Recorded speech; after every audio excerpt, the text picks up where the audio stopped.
Hello everyone, welcome to another coin review by www.coinsofcanada.ca. We're looking at a couple things here today. We've got 1954 Canadian quarters, really nice ones, and we're going to look at the difference between the MS, the mint state quality, versus Prooflike. People have been asking me a lot lately, what should I collect, mint state or Prooflike? Ultimately, it's up to you guys what you prefer. I like mint state, and we'll go through why. So this one here is the mint state. It's an MS64. It's got the heavy cameo designation on it here by ICCS. So you can see the queen. The cameo means that there's a bit of a frosting appeal, I guess you could say. So you've got the mirrored background, really nice, and then you've got the queen's bust there that is sort of like white. People call it frosted. Really nice. You can see in the lettering as well that there's a bit of a frosting type of look there to it. So heavy cameo designated there by ICCS. Really nice one. It's for sale here, $200. Now I believe the book value on the MS64 non-heavy cameo is $150.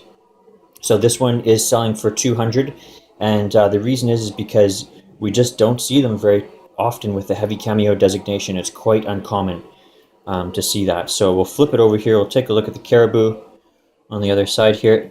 Again, this is an MS64. A little bit of rim toning going on over here. Silver oxidizes and will from time to time tone up, and it usually starts around the edges.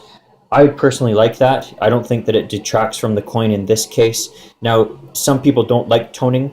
I call it ugly toning, and that would be when you have a spot or sort of an awkward mark. Maybe it's on the caribou's head, something like that, where it starts to tone. It goes brown or black, something like that.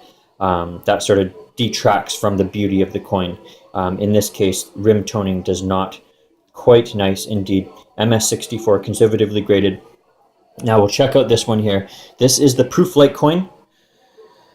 So this one here, really nice. Prooflike 65. A little bit of a cameo peel there. You could see the sort of frosting of the queen's head there. And then we'll look on the other side here and probably see much the same. Yeah, oh, actually, see, that's a nice cameo there. It's not designated on the ICCS package, but you can definitely see there that there's a significant cameo appeal on the caribou. You can see in the letters and the numbers that that they appear white on that mirrored background.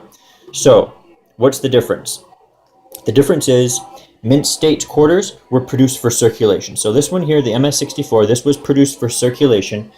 I don't know if I have the numbers here on how many they made, but I do believe it was over 2 million, I think 2.3 million, something like that they produced in 1954. So this is a bit of a key date, especially in the 50s. It was the least produced quarter in the 50s by quite a bit, and it's a nice one.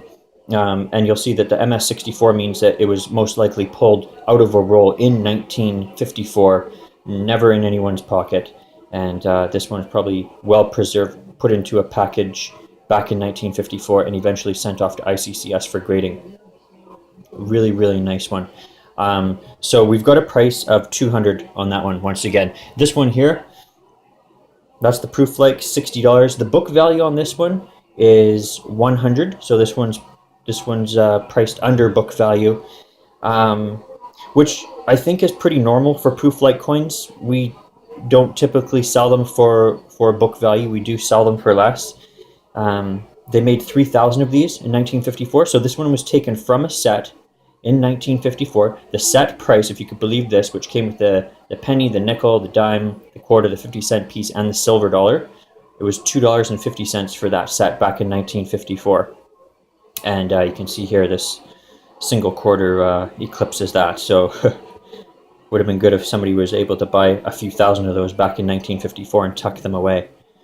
So I guess the main difference between Prooflike and mint state is that Prooflike were produced for collectors. So there's more Prooflike 65s in this world than there are MS65s in this world, even though they produce 2.3 million mint state quarters versus just 3,000 Prooflikes, if that makes sense. So it's up to you guys what you prefer to collect. I like mint state because they're more rare. They were never intended to be collected. So it seems that they also sell a little bit better. We have an easier time selling mint state over Prooflike. The only exception, I guess, is the 1953 series. In 1953, they did make some Prooflike coins, very, very limited and worth quite a bit of money.